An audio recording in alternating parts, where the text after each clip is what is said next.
सद्गुरु, शादी कितनी ज़रूरी है और मुझे ये कैसे पता चलेगा कि ये मेरे लिए सही रास्ता है? क्या आप शादीशुदा हैं? नहीं।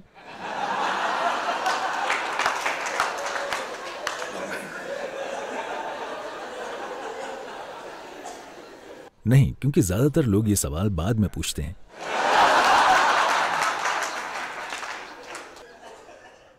आप सही समय पर पूछ रहे हैं।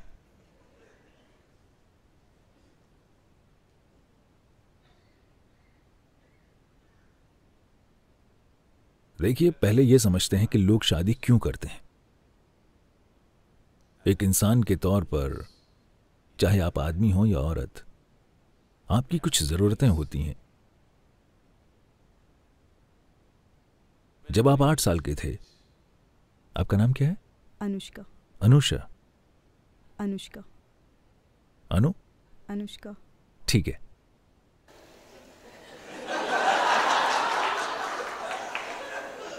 अगर आप शादी करेंगी तो हम आपका नाम आधा काट देंगे, हम आपको अनु बना देंगे। क्योंकि शादी करने के लिए आपको संस्कृत विद्वान कहां मिलेगा।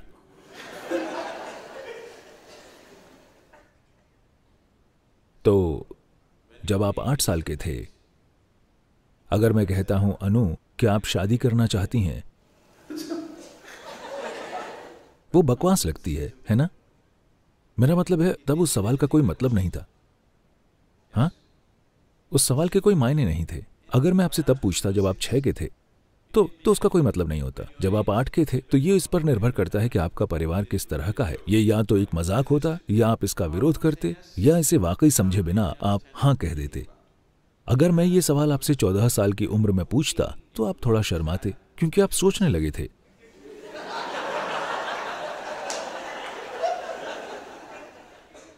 क्योंकि शरीर एक खास तरीके से बढ़ने लगा है।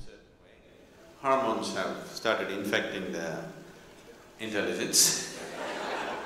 हार्मोन्स ने बुद्धि पर कब्जा करना शुरू कर दिया है और अब आप सोच रहे हैं, अगर मैं आपसे 18 साल की उम्र में पूछता हूं, तो आपकी परवरिश के माहौल के आधार पर आपका जवाब स्पष्ट रूप से हाँ या नहीं होगा। अभी नहीं या बिल्कुल नहीं, ये इस पर निर्भर करेगा कि आपके साथ 14 से 18 के बीच क्या हुआ है। हाँ,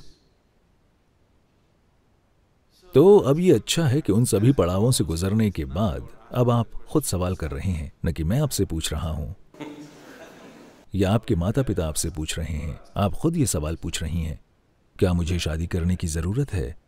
तो जरूरतें होती हैं। जब आप एक इंसान के रूप में होते हैं, तो शारीरिक जरूरतें होती हैं, भावनात्मक जरूरतें होती हैं, मानसिक जरूरतें होती हैं, सामाजिक जरूरतें होती हैं, आर्थिक जरूरतें होती हैं। ये सारी चीजें होती हैं। लोग शायद इन चीजों के बारे में जागरूकता से नहीं सोचना चाहेंगे, क्योंकि उन्हें लगता है कि अगर वो इन चीजों के बारे में सोचेंगे तो उनकी शादी बदसूरत हो जाएगी। पर वैसे भी ये चीजें तो हैं ही। अगर ये अरेंज्ड मैरिज है तो कोई दूसरा इस बारे में सोच रहा है। अगर आप इसे खुद अरेंज कर रहे हैं तो आप निश्चित ही इस बारे में सोच रहे हैं। हाँ या नहीं? ये सब सोच विचार होते हैं। तो आजकल महिलाओं के लिए मैं ये कह रहा हूं कि दुनिया कुछ हद तक बदल गई है। अब सामाजिक और आर्थिक कारणों के लिए जरूरी नहीं है कि उसे शादी करनी ही पड़े, जब तक कि आप बस शरीर के साथ ही नहीं आई हों। आप नहीं समझी? अगर आप सिर्फ शरीर हैं और आप में दिमाग नहीं है तो अलग बात है। वरना एक औरत को अब सामाजिक या आर्थिक कारणों से शादी करने की जरूरत नहीं है। उसके पास चुनाव है। वो अपनी खुद की आर्थिक और सामाजिक स्थितियों का ख्याल रख सकती है। 100 साल पहले ऐसा नहीं था। आप में शादी के लिए चाहे शारीरिक, भावनात्मक या मानसिक जरूरतें न भी हों, फिर भी बस सामाजिक और आर्थिक कारणों के लिए आपको शादी करनी होती थी। हाँ, पर अब ऐसा नहीं है। ये थोड़ी बहुत आजादी है। अब आपके शादी करने के कम से कम 2 कारण खत्म हो गए हैं। अब आपको बाकी 3 पर विचार करना है। बस, क्या आपको मानसिक तौर पर एक जीवन साथी की जरूरत है?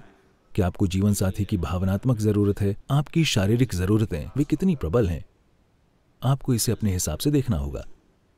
यह कोई सामाजिक नुस्खा नहीं है कि हर कोई शादी करे या हर कोई शादी न करे। यह कारगर नहीं होगा। एक व्यक्ति के रूप में आपकी जरूरतें कितनी तीव्र हैं। अगर ये एक हल्की जरूरत है जिससे आप आसानी से पार जा सकते हैं, अगर ये एक छोटे दौर की जरूरत है, तो शादी मत कीजिए। मैं आपको बता रहा हूं, क्योंकि बंध जाने का कोई फायदा नहीं है। क्योंकि बंधने के साथ ये सिर्फ 2 लोग ही नहीं रहेंगे, ये 4 या कभी कभी 6 हो जाते हैं।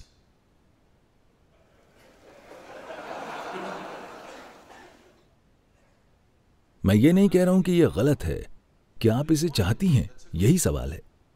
हर इंसान को खुद के लिए सोचना चाहिए, न कि सामाजिक मानदंड से चलना चाहिए। सामाजिक चलन चाहे जो भी हो, मैं शुरू से ठीक यही बात कह रहा था। आप आध्यात्मिक सिर्फ तभी बनते हैं जब आपके चुनाव 100% खुद के होते हैं और आप दूसरी ताकतों से प्रभावित नहीं होते।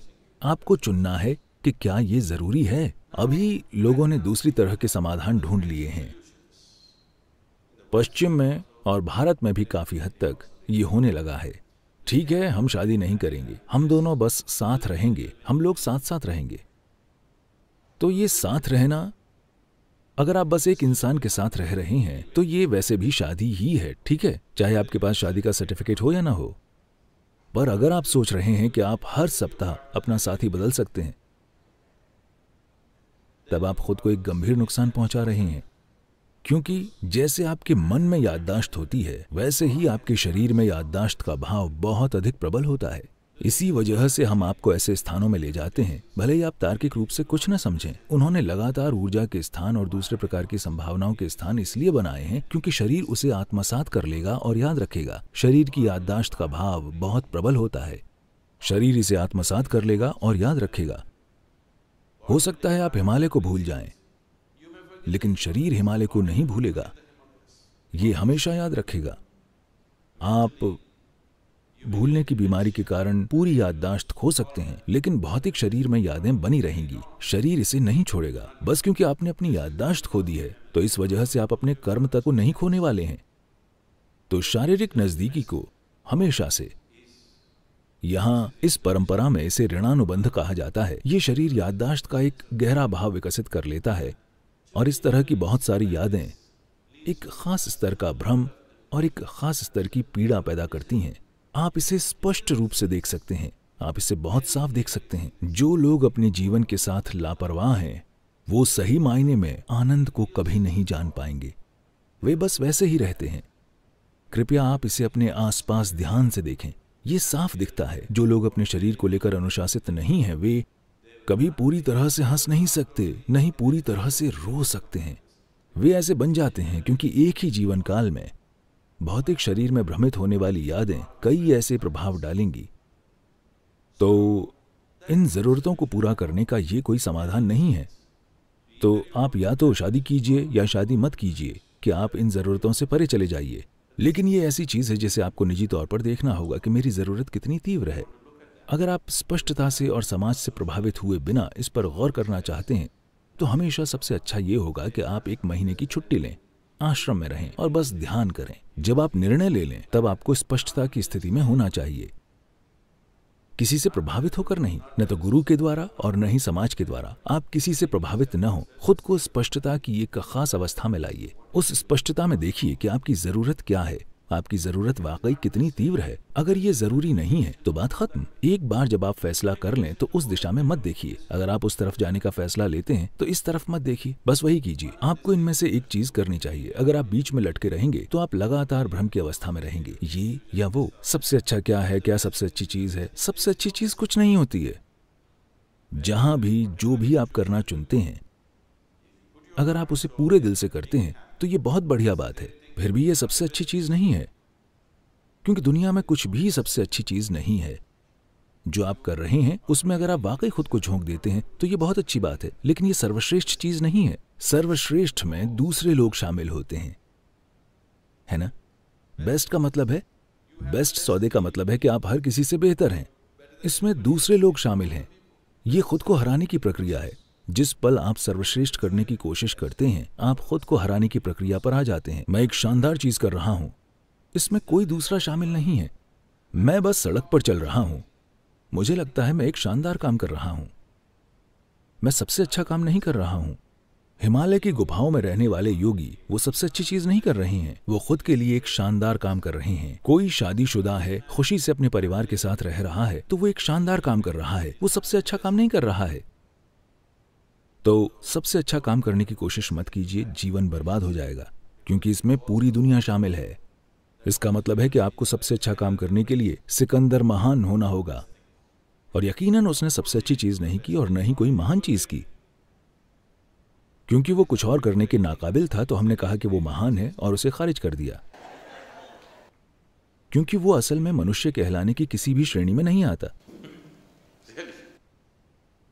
तो ये ऐसी चीज है जिसके लिए आप अपने अंदर स्पष्टता का एक स्तर लाइए और अपना निर्णय लीजिए। एक बार जब आप फैसला कर लें फिर कोई भटकाव नहीं होना चाहिए। निश्चल तत्वम जीवन मुक्ति, क्योंकि निश्चल तत्वम जीवन मुक्ति। अगर आप जो भी आप कर रहे हैं, आप बस पूरी भागीदारी से झाड़ू लगाते हैं, हर दिन आप झाड़ू लगाएं, आपको आत्मज्ञान मिल जाएगा। मैं मजाक नहीं कर रहा हूं, इसके लिए इतना ही करना है। पर समस्या यह है कि जो आदमी झाड़ू लगा रहा है वो कुछ और बनना चाहता है, कोई दूसरा झाड़ू लगाना चाहता है। ये इंसान वो करना चाहता है, वो इंसान कुछ और करना चाहता है। कोई भी अपना काम पूरी भागीदारी के साथ नहीं कर रहा। यही पूरी समस्या है। आप जो भी कर रहे हैं, अगर आप उसे पूरी भागीदारी के साथ करते हैं, अगर आप में निश्चल तत्वम है, यानी आप जो कर रहे हैं आप उसी में लगे रहते हैं, बस उसी में। हिमालय की सड़कों पर गाड़ी चलाना आपके साथ यही करता है। ट्रैकिंग या पर्वतारोहण भी आपके साथ यही करता है। जब आप ये काम करते हैं तो आप कुछ भी और नहीं कर सकते। आप कुछ और करने की कोशिश करेंगे तो वो आपका आखिरी काम होगा। अगर आप इन सड़कों पर अपनी गाड़ी वाकई तेज चलाते हैं तो आप सिर्फ वही कर सकते हैं। अगर आप कुछ और करने की कोशिश करते हैं तो वो आप आखिरी काम कर रहे होंगे। तो आप अपना जीवन उस तरीके से जिएं, आप जो भी कर रहे हैं आप बस पूरी तरह वही करें। अगर आप में वो निश्चल तत्वम है तो आप चाहे जो करें वो ठीक है। पर हर दिन बदलते रहना। जो लोग 15 साल से शादीशुदा हैं अब वो सोच रहे हैं शायद मुझे ब्रह्मचर्य लेना चाहिए था। जो लोग 10 साल से ब्रह्मचारी हैं अब वो सोच रहे हैं शायद मुझे शादी कर लेनी चाहिए थी। ये जीवन की अंतहीन बर्बादी है।